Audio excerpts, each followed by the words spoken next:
Soy el pastor Héctor Quiñones en Conexión Espiritual, mirando en el día de la lectura titulada Un Ministerio de Poder y Perseverancia en Hechos capítulo 3 y capítulo 4. Señor, te adoramos y agradecemos, Padre, por esta oportunidad, por este día que nos permites estar vivos.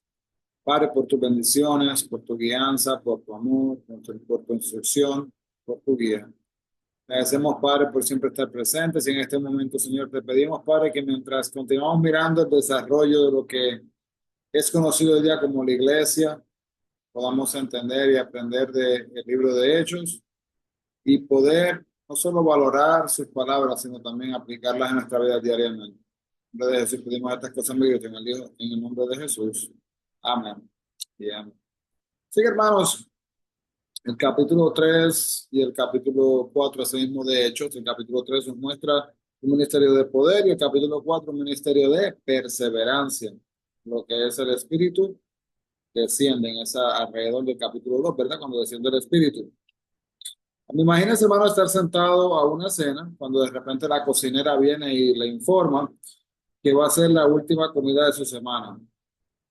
¿Cambiaría eso sus hábitos alimenticios? ¿Cómo se sentiría después de la cena?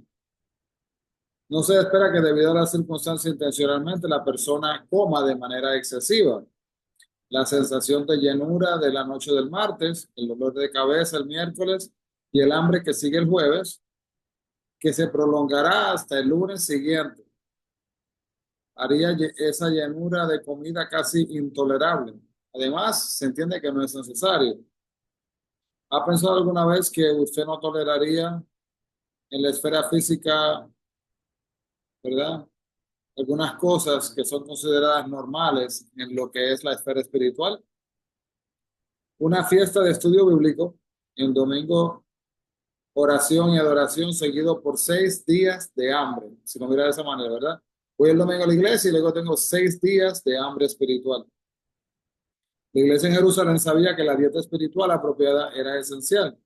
Es por eso que ellos perseveraron en la doctrina de los apóstoles, en la comunión unos con otros, en el partimiento del pan y asimismo también en las oraciones. La iglesia, hermanos, en Jerusalén sabía que la dieta espiritual apropiada era una esencial en sus vidas. Es por eso que perseveraron en la doctrina de los apóstoles, en la comunión unos con otros, como dije, ¿verdad? Con el compartimiento de pan. Así que al comer, estaban también confraternizando, edificando las vidas los unos a los otros. Si usted mira su propia dieta espiritual, ¿dónde está parado usted espiritualmente hablando? El cristiano es criado por la palabra y tiene que ser alimentado así mismo también, hermanos, por ella. Podemos ver así mismo en el capítulo 3 que los judíos acostumbraban orar 3 veces al día. Ellos oraban en la mañana, usualmente como a las 9 de la mañana, en la tarde como a las 3 y en la noche a la puesta del sol. Estos horarios, en estos horarios los judíos devotos y gentiles temerosos a Dios iban al templo así en orar. Pedro y Juan iban al templo a las 3 de la tarde. La puerta hermosa era una entrada al templo en el capítulo 3 versículo 2, no a la ciudad. Esta era una de las entradas favoritas y muchas personas pasaban por allí cuando iban a adorar. El cojo mendigaba en un lugar en que la mayoría podía verlo y el mendigo pedía dinero, pero Pedro le dio algo mucho mejor, la posibilidad sí mismo de poder usar sus piernas. A menudo le pedimos a Dios que resuelva un pequeño problema, pero Él quiere que, ¿verdad? Él quiere sorprendernos y quiere darnos una vida nueva y ayudarnos no solamente con esta situación, sino en todos nuestros problemas. En el nombre de Jesucristo, cuando dice esto en el capítulo 3 versículo 6 significa por la autoridad de Jesucristo. Los apóstoles sanaban mediante el poder del Espíritu Santo, no era por ellos mismos, no es que Pedro, por ejemplo, tenía poder, ¿verdad? O algo así. En su emoción, el hombre que antes era cojo empezó a saltar y a correr por los alrededores. Él también alabó a Dios y los demás se sorprendieron también ante el poder de Dios. El pórtico de Salomón era una galería cubierta, una entrada con columnas, como dice el capítulo 3, versículo 11. Y Pedro tenía una audiencia y aprovechó la oportunidad para hablar acerca de Jesús y con claridad presentó su mensaje diciendo estos principios diferentes. ¿Quién es Jesús? ¿Cómo lo rechazaron? ¿Por qué el rechazo fue fatal? ¿Y qué necesitaban hacer para cambiar la situación? Él les dijo que todavía tenían una oportunidad. Dios seguía ofreciéndoles la oportunidad de crecer y aceptar a Jesús como Mesías y Señor. El despliegue de la misericordia y la gracia de Dios, como la sanidad del cojo, a menudo originan momentos de enseñanza. Pilato decidió soltar a Jesús, pero la gente pidió que liberara a Barrabás, que era un asesino, como dice Juan 19, del 1 al 16. Cuando Pedro dijo, ¿a quién vosotros entregasteis y negasteis?, quiso decir exactamente eso. Solo unas semanas antes se enjuició y dio muerte a Jesús allí en Jerusalén. Los líderes religiosos pensaron que dieron fin a Jesús al crucificarlo, pero su convicción se vino abajo cuando Pedro les dijo que Jesús resucitó y que esta vez no podían asimismo matarlo. El mensaje de Pedro enfatiza que el pueblo y los líderes religiosos mataron a Jesús. También el hecho de que Dios lo resucitó. Los apóstoles eran testigos de ese hecho y después de poner al descubierto los pecados e injusticias de estos líderes, Pedro mostró el significado de la resurrección y el triunfo y el poder de Dios sobre lo que es asimismo también la muerte. Jesús, no los apóstoles, recibieron la obra por la sanidad de este hombre cojo, ya que en estos días el nombre de un hombre representaba su carácter, también respaldaba lo que era su autoridad y también su poder. Usando el nombre de Jesús, Pedro mostró quien le dio la autoridad y el poder asimismo para sanar. Esta profecía se halla en el capítulo 3, versículo 18, el Salmo 22, Isaías también capítulo 6, 50, versículo 5, Isaías 53. Juan el Bautista preparó el camino para Jesús predicando el arrepentimiento y el mensaje de salvación de los apóstoles también llamaba al arrepentimiento, reconociendo lo que era el pecado y así urgiendo a la gente que se alejara a sí mismo de él. Cuando nos arrepentimos, hermanos, Dios no solo promete limpiar nuestro pecado, sino también darnos un descanso a sí mismo espiritual. Hasta los tiempos de la restauración de todas las cosas, cuando se dice esto, se señala a la segunda venida de Cristo y el juicio final y la expulsión a sí mismo del pecado del universo.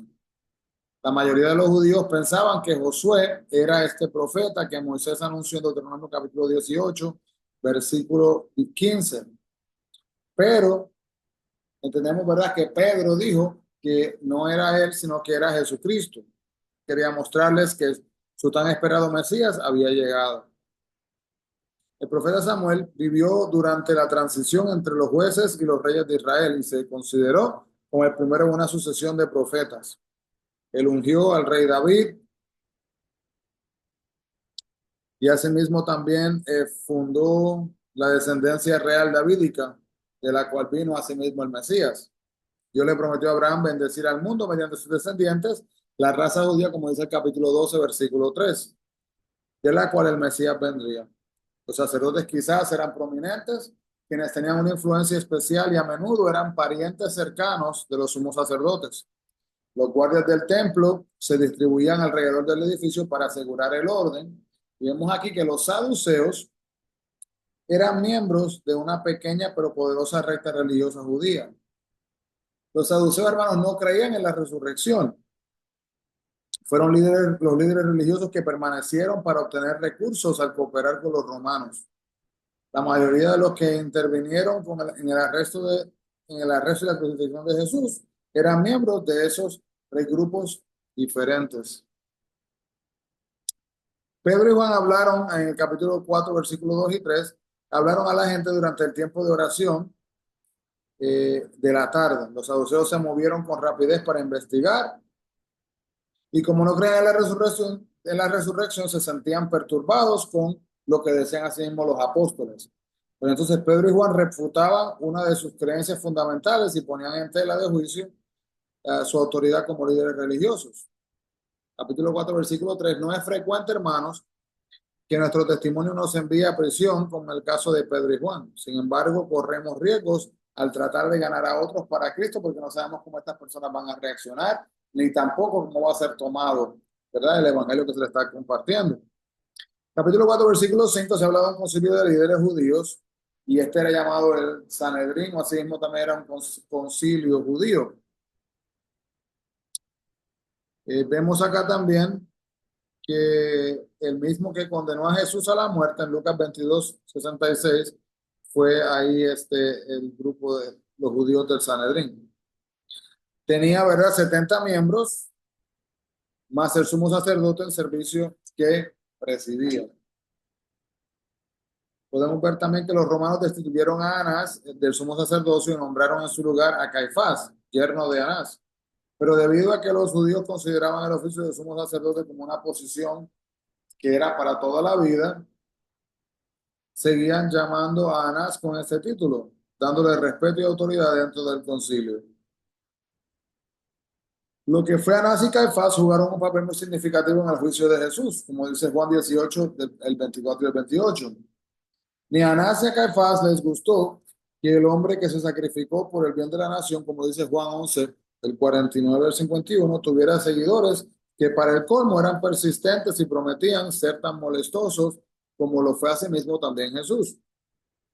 El concilio preguntó a Pedro y a Juan que con qué potestad sanaron al hombre en el capítulo 3, versículos 6 y 7, o en qué nombre predicaban, como dice el capítulo 3, versículo 12 al 10 al 26. Y las acciones y palabras de Pedro y Juan aterrorizaron a estos líderes religiosos, quienes en su mayoría estaban más interesados en su reputación y posición que en Dios. Mediante la ayuda del Espíritu Santo, como dice Marcos 13:11, vemos también que Pedro habló con denuedo delante del concilio, sometiéndolo a juicio, demostrando que el que crucificaron había resucitado.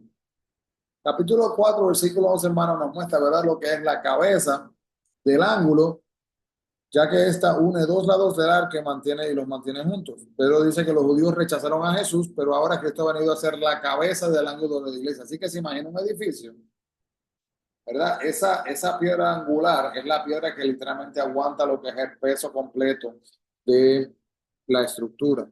Muchas personas reaccionan lo que es negativamente al hecho de que no hay otro nombre en que podamos andar y obtener la salvación que no sea el de Jesús. El concilio sabía que Pedro y Juan carecían asimismo de estudios y estaban sorprendidos de lo que Jesús hizo por ellos. Una vida cambiada convence a la gente, hermanos, de lo que es el poder de Cristo. A pesar de que la evidencia fue abrumadora e irrefutable, las vidas cambiadas y un hombre sanado, los líderes religiosos rechazaron creer en Cristo y trataron de ocultar a sí mismos la verdad. Algunas veces tememos predicar de nuestra fe en Dios porque la gente se puede sentir incómoda y no estar de acuerdo con nosotros. Pero el celo de Pedro y Juan, hermanos, por el Señor era tan fuerte que no podían mantenerse callados. Aun cuando estaban bajo amenaza, tenían que hablar la palabra de Dios. Capítulo 4:27 vemos que este fue Herodes Antipas, elegido por los romanos para gobernar sobre lo que es el territorio de Galilea. Entonces, eh, puede ver que presionado por la multitud, él sentenció a Jesús a muerte. Dios es soberano sobre todos los acontecimientos de la historia para cumplir sus propósitos. Y también el denuedo, hermano, no es un impulso precipitado, como dice el capítulo 4, 29 al 31, sino que el denuedo requiere valor para avanzar a través de nuestros temores y hacer lo que sabemos que es bueno. Podemos ver que las diferencias de opinión son inevitables entre las personalidades humanas y pueden ser de ayuda si sabe controlarlas bien, pero la unidad espiritual es esencial, lo que es la lealtad, la entrega y el amor a Dios y a su palabra. Sin la unidad espiritual, hermanos, la iglesia no sobrevivirá. Ninguno de estos cristianos sintió que lo que tenían les pertenecía, por lo que fueron capaces de dar y compartir, eliminando la pobreza así mismo entre ellos. La iglesia también primitiva, hermanos, tuvo la capacidad de compartir las posesiones que tenían y propiedades como resultado de la unidad que les dio el Espíritu Santo, obrando en la vida de los creyentes y por medio de ellos.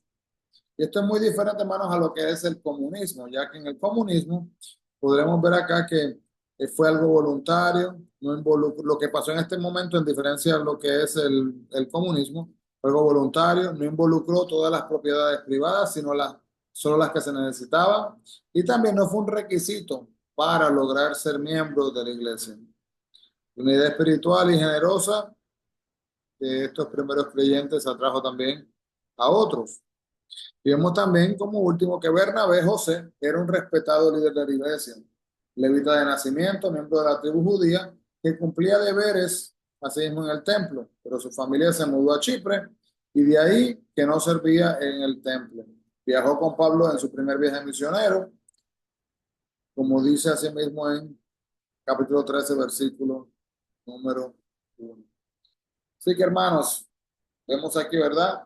Lo que es confrontar las dificultades y estar dispuesto a ponerlo todo en las manos del Señor. Amado Dios, gracias, Padre, por tu palabra, por el recordatorio de que cuando experimentemos en nuestra vida las dificultades, Señor, debemos de estar dispuestos a venir delante de ti y a ponerlo todo frente a ti.